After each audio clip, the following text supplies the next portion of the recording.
नमस्कार, खबर गांव शहर बुलेटिन में आप सभी का बहुत बहुत स्वागत है। मैं आपके साथ हर्ष चौधरी।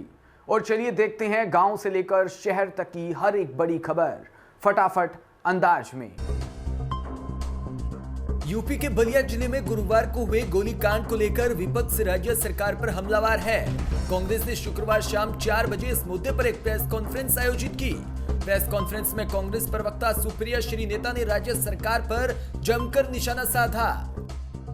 सुप्रिया श्री नेता ने पीसी में कहा कि ये सिर्फ यूपी में हो सकता है। विधायक सुरेंद्र सिंह डिफेंड करते हैं कि सेल्फ डिफेंस में गोली चला रहे थे। जवाबदेही किसकी है? छोटे अधिकारियों का तबादला होता है। ये सूबे के मुखिया क्या कर रहे थे, उनकी जिम्मेदारी है। बाराबांकी के सतरिक इलाके में दलित युवती की रेप के हत्या के मुद्दे पर सुप्रिया श्री नेता ने कहा कि उत्तर प्रदेश में कोई ऐसा दिन नहीं होता जब अखबार उठाए और कोई भयावह घटना सामने न आए। महाराष्ट्र के पूर्व मुख्यमंत्री देवेंद्र फडणवीस ने जनसभा को संबोधित करते हुए आरजेडी के खिलाफ जमकर हमला बोला। उन्होंने कहा कि 15 साल पहले का जो शासन इस बिहार ने देखा, उस शासन में कदाचार, दुराचार, अत्याचार, भ्रष्टाचार था।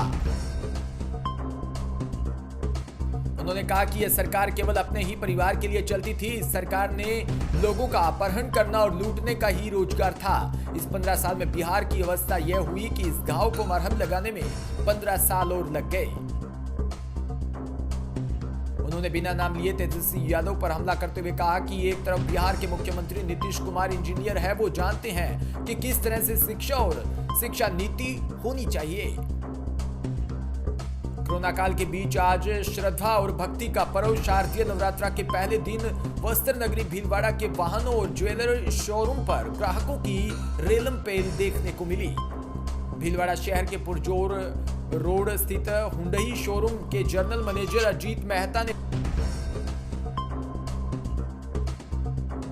अजमेर रोड स्थित संदीप किया शोरूम के जनरल मैनेजर अविनाश सिंह ने बताया कि हमारे शोरूम पर 5 गाड़ी की डिलीवरी दे रहे हैं। अजमेर रोड स्थित लोहिया ऑटोमोबाइल के जनरल मैनेजर अनिल जैन ने बताया कि आज के दिन 13 गाड़ियों की डिलीवरी दे रहे हैं।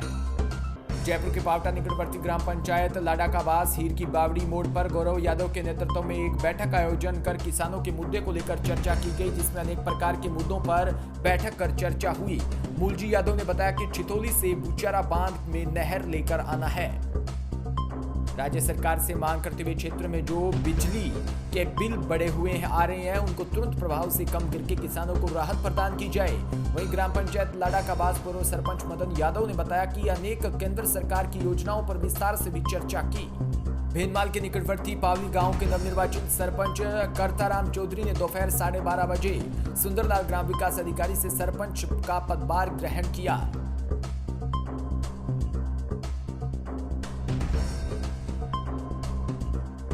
इस मौके पर समस्त पंचायत कर्मी, समस्त निर्वाचन वार्ड पंच गण व जनप्रतिनिधि, कर्मचारी गण व ग्रामवासी उपस्थित हुए। कार्यग्रहण के समय सरपंच महोदय ने पावली ग्राम पंचायत के विकास में पूरा सहयोग का आश्वासन दिया।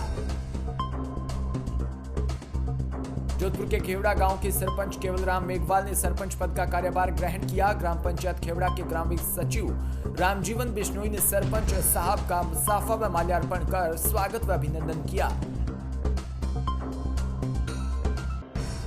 नवनिर्वाचित सरपंच केवलराम मेघवाल द्वारा सचिव ने पद व गोपनीयता की शपथ दिलाई। इस मौके पर पूर्व सरपंच चंद्र सिंह व भगवान सिंह, शिवनगर सरपंच पुरखाराम सहित अनेक व्यक्ति उपस्थित रहे। गुर्जर आरक्षण की मांगों को लेकर भरतपुर में बुलाई गई महापंचायत समाप्त हो गई, लेकिन इससे पहले गुर्जर आरक्षण समिति के अध्यक्ष किरोड़ी सिंह बैंसला ने गहलोत सरकार को अल्टीमेटम दिया कि बैंसला ने कहा कि मांगे नहीं माने जाने पर 1 नवंबर से आंदोलन करेंगे। पीलूपुरा के पास अड्डा गांव महापंचायत के ऐलान के बाद गुर्जर समाज का अड्डा बन गया था। बैंसला ने चेतावनी के साथ महापंचायत खत्म करने का ऐलान कर दिया।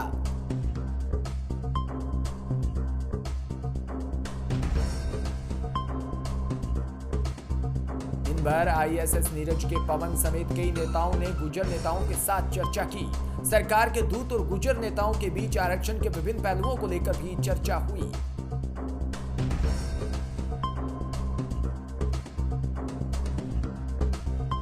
किरोड़ी सिंह बैंसला ने सरकार को चेतावनी देते हुए कहा कि यदि सरकार ने हमारी मांग नहीं मानी तो 1 नवंबर को पूरे प्रदेश में चक्का जाम करेंगे। इसके साथ बैंसला ने महापंचायत को खत्म करने की घोषणा कर दी। नागौर सांसद हनुमान बेनीवाल की राष्ट्रीय लोकतांत्रिक पार्टी ने भी चुनाव में ताल ठोकने का ऐलान कर दिया। ऐसे में रविवार को सांसद बेनीवाल ने भी टिकट दावेदारों के साथ मंथन किया और उनसे बायोडाटा लिया।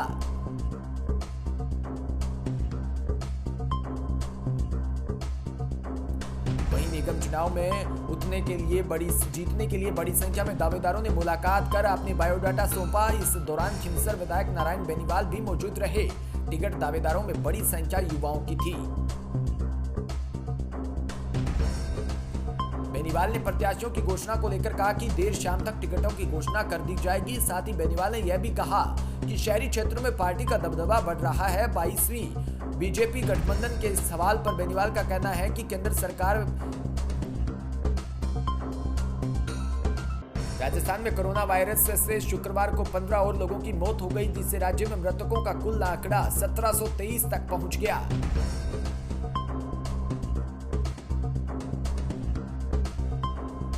राज्य में इस महामारी के 2010 नए मामले सामने आने के बाद मामलों की कुल संख्या बढ़कर 1,69,289 हो गई।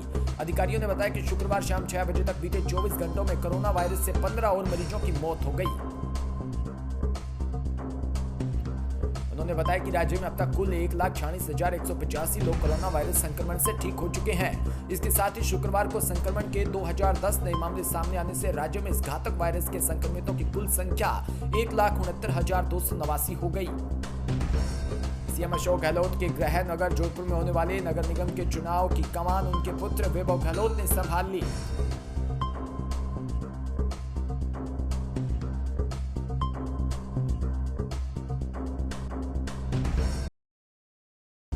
वैभव गहलोत प्रभारी मंत्री महेंद्र चौधरी के साथ खुद दावेदारों से फीडबैक को लेकर टिकट फाइनल करने की कवायद में जुटे हैं।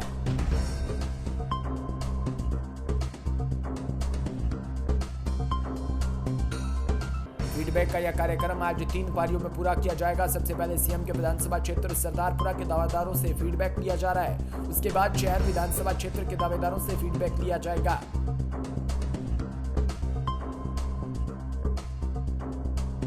राजस्थान के मुख्यमंत्री अशोक गहलोत ने प्रधानमंत्री कार्यालय पर निशाना साधा। गहलोत ने कहा कि उन्होंने केंद्र सरकार और बीजेपी के खिलाफ जो बयान दिए उन सभी की टेप पीएमओ ने मंगवाए हैं। ऐसी जानकारी उन्हें मिली है।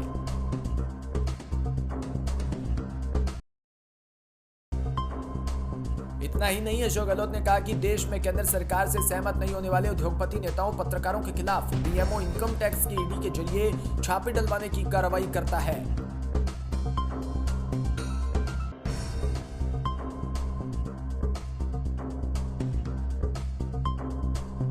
राजस्थान के मुख्यमंत्री अशोक गहलोत ने पीएमओ यानी प्रधानमंत्री कार्यालय पर निशाना साधा है। अशोक गहलोत ने कहा कि उन्हें जानकारी मिली है कि पीएमओ ने उनके पिछले काफी समय के भाषणों के टेप मंगवाए हैं। फिलहाल इस बुलेटिन में इतना ही और तमाम खबरों के लिए आप बने रहिए हमारे साथ। नमस्कार।